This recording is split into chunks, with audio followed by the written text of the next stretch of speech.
Hey gang, what's up? How's it going? I feel like I should address you with some sort of literary reference, but all I can think of right now is the Scooby Gang, which is not literary.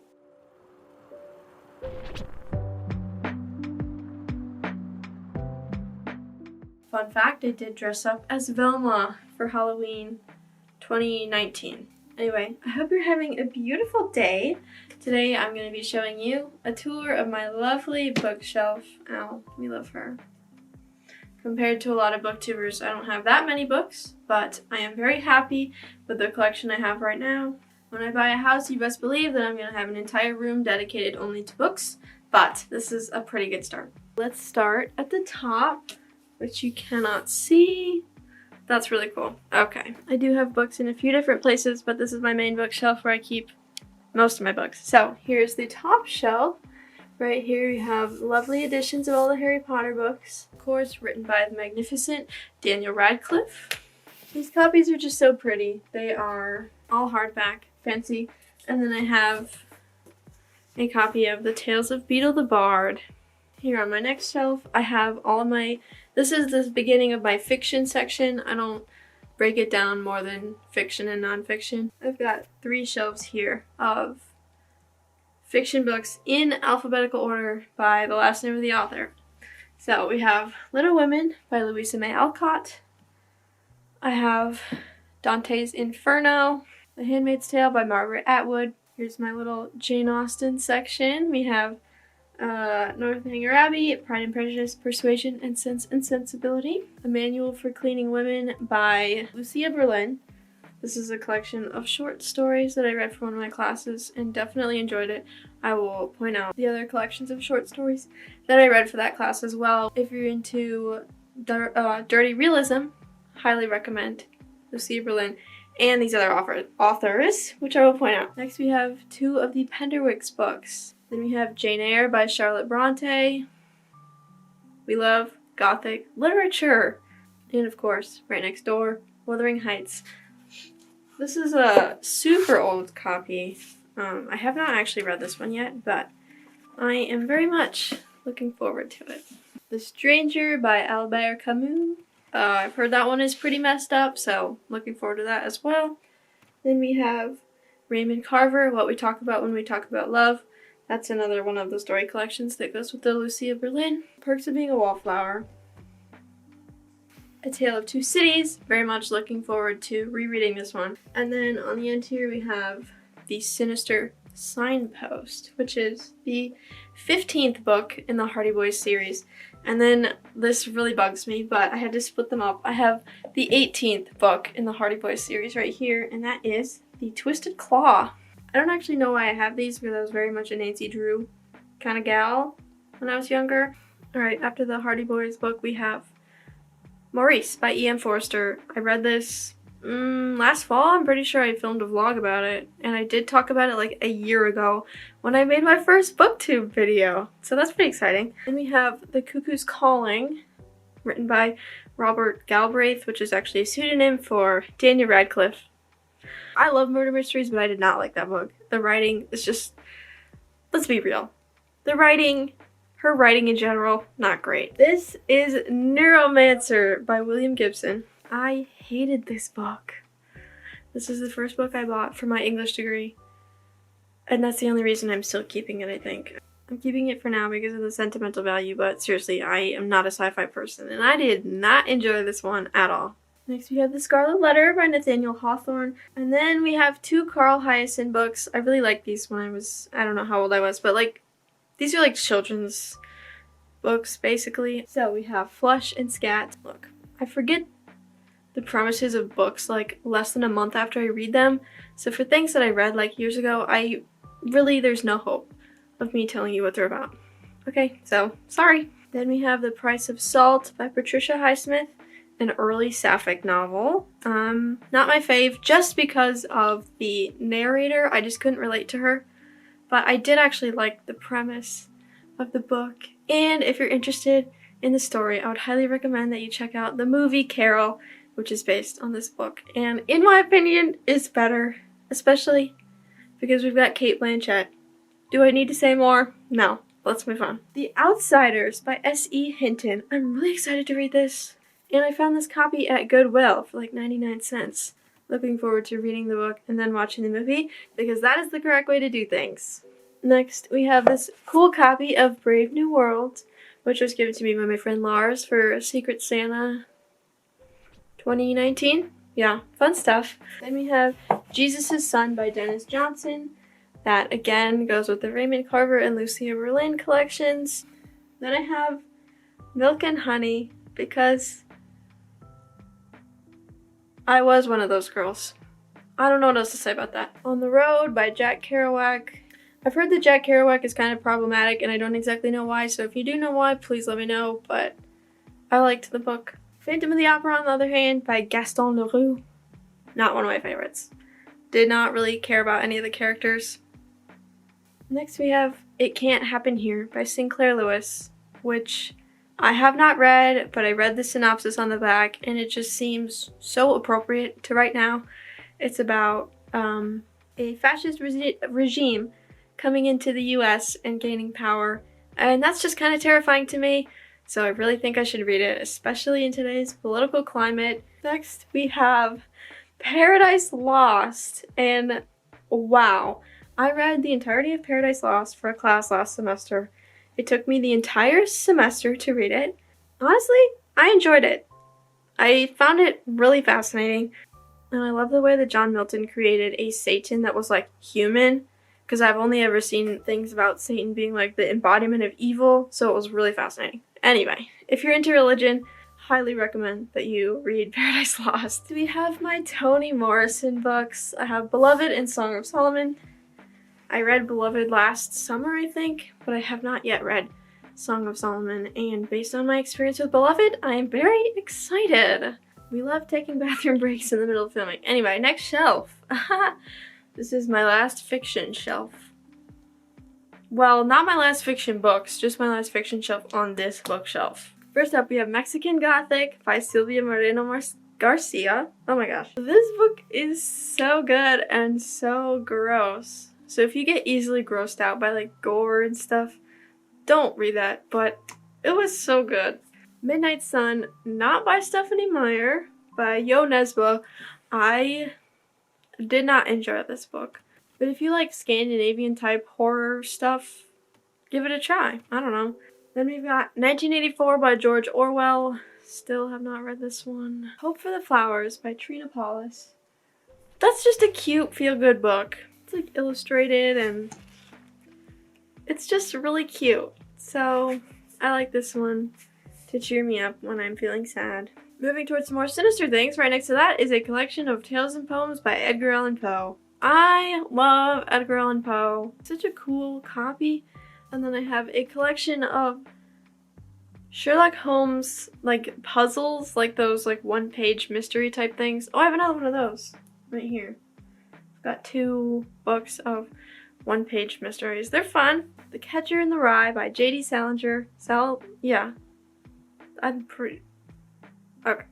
I did really enjoy this book, but if you ever meet anyone who says that it's their favorite book, run away, okay? Nah. Next up, Naked by David Sedaris. It's my dad's book. It's just on my shelf. But I love David Sedaris so much. He is hilarious. When he reads them on NPR, oh, love it. Frankenstein by Mary Shelley. We love Gothic. This one is actually called 2-Minute Mysteries, not one-page mysteries, but whatever. Then we have Cannery Row by John Steinbeck. I know a lot of people hate John Steinbeck, but I really enjoyed Cannery Row. And then we have a classic, an absolute classic, The Mysterious Benedict Society. I used to have the first 3.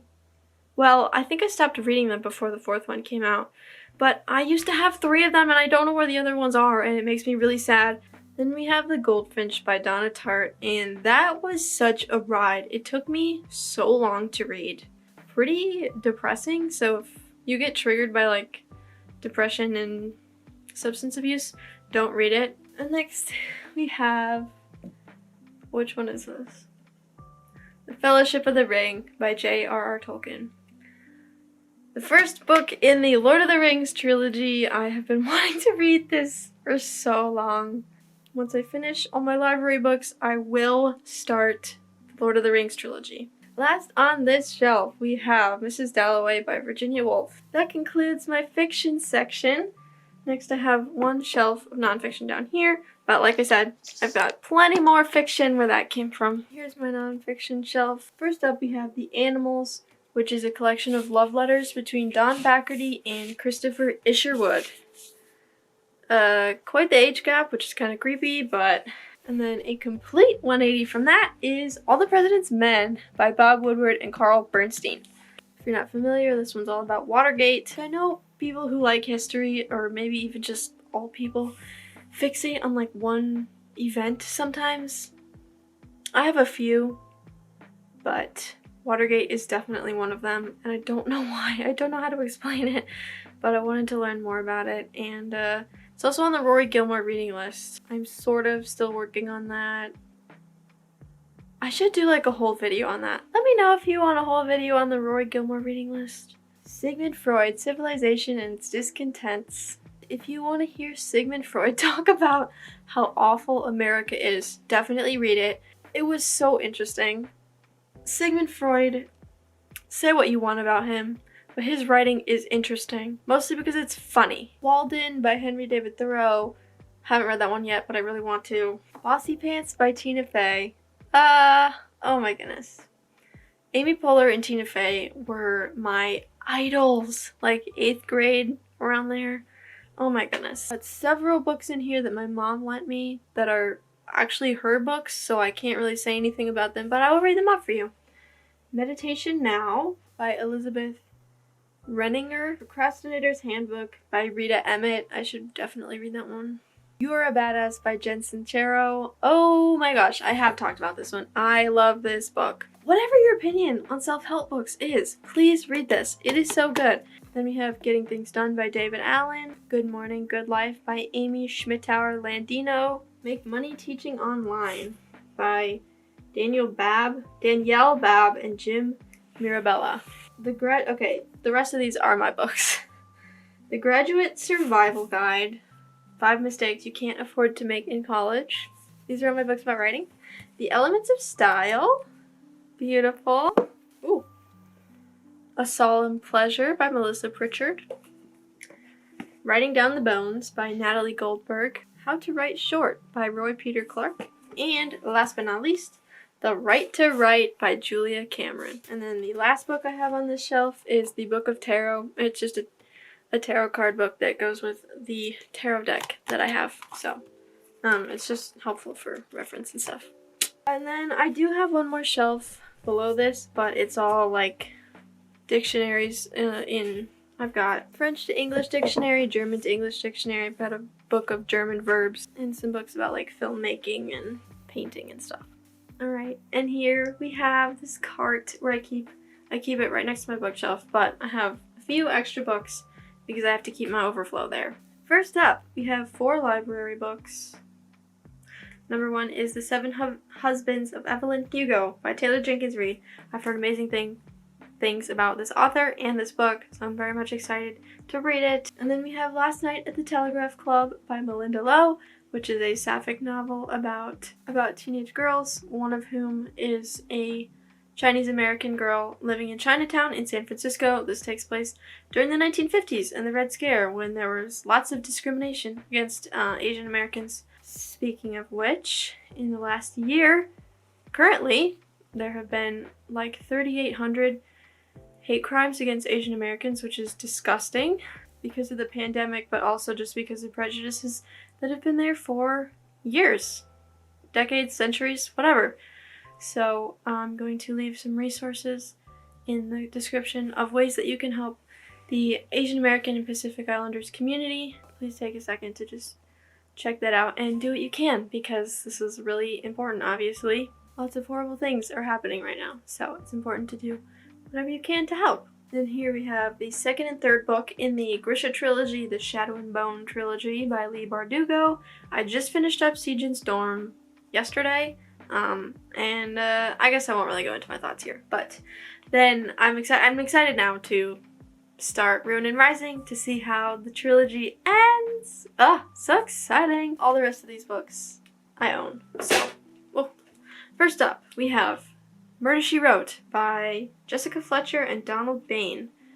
Oh, it's called Blood on the Vine, I guess. I got this for my birthday from my mom, but it's been in our basement for a long time. I'm confused because this is based on a TV show called Murder, She Wrote, and I think that the main character, Angela Lansbury's character in that show, is based on Agatha Christie, and I'm a huge Agatha Christie fan, which is clearly not evident by my bookshelf because I don't own any of her books. Then I have Mansfield Park by Jane Austen, which does not fit in my Jane Austen section up on this bookshelf. But yeah, I just got Normal People and Conversations with Friends by Sally Rooney, and I am so excited because I loved both of these books. I love Sally Rooney. She's just such a fascinating person. And then we have the 100-Year House by Rebecca Mackay. I don't know what this one is about, but it's a really pretty cover, which is why I bought it. Next we have The Assignment by Lisa Weimer? Liza Weimer? I'm not sure how to pronounce her name, but it is signed by the author, so that's pretty cool. The Roundhouse by Louise Erdrich? I don't know.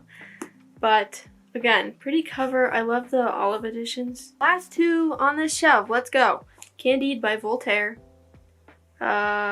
I explained in a vlog why this is funny that I have this, so go check that out. And The Witches of Eastwick. Here's my second little part of my book collection. And let's go on to the last little bit, which is all the books that I have bought for school. Alright, so this is a bookshelf that I keep in my closet. It's quite a bit messier. Here, I have some other books. Alright, I will start with the books that I have finished already. First up, we have Daisy Miller by Henry James. Then we have A Midsummer Night's Dream by William Shakespeare. Good old William Shakespeare. Sundiata, An Epic of Old Molly. This was super interesting because I know nothing about like Molly history. The Merchant of Venice by William Shakespeare. I hated this play. The anti-Semitism is disgusting, and I know it was written in like 1600, but it's like really painful to read. Next up, we have My Antonia by Willa Cather. The Art of Love by Ovid. Oh my gosh. This book was so funny because this dude is giving love advice. This was like written in the year 0 or something like that. Like this was written 2,000 years ago, and this man's advice holds up, okay? It's incredibly like misogynist and stuff like that, but it was hilarious to read. And then we have Henry V by William Shakespeare. Go Down Moses by William Faulkner. I'm terrified of William Faulkner. This is Lilith's Brood by Octavia Butler. I am in love with Octavia Butler. This whole book is a trilogy. So I read the first book. Octavia Butler writes mostly science fiction, starring like African American characters. The first book in this trilogy is called Dawn. Highly recommend! Julius Caesar and Othello by William Shakespeare. And then last but not least we have Tennessee Williams, A Streetcar Named Desire, classic. And then over here we have all the books that I have not yet read. First up, Go Tell It on the Mountain by James Baldwin. I've heard incredible things about James Baldwin, and I'm so happy that I'm going to be reading some of his stuff for my class. Goodbye Columbus by Philip Roth. We Now Disrupt This Broadcast by Amanda Lotz. This one is about the TV industry, so very different than all the rest of the books I have here. And then we've got my little Shakespeare section, Hamlet. Oh, I have another copy of Othello. I don't want to talk about it. And then finally The Tempest. And then we have a collection of short stories by Octavia Butler called Bloodchild. Marriage, A History by Stephanie Kuntz. It's really fascinating to me. The idea that marriage should be based on romantic love is sort of a new idea, so I'm finding it really interesting to learn about how that idea came to be over centuries. And then we've got two plays. I don't know if this is Monsieur Butterfly or Madame Butterfly by Henry Huang. The Goat or Who is Sylvia by Edward Albee. Those are both plays, and I don't know what they're about. Thanks for hanging out with me and seeing what's on my bookshelf. I hope this was interesting. I find it so fascinating to see what's on other people's bookshelves, so thought I would do a little bookshelf tour of my own. Yeah, hope you enjoyed, and I will see you next Sunday for a brand new video. Thank you for hanging out with me. See you later. Bye!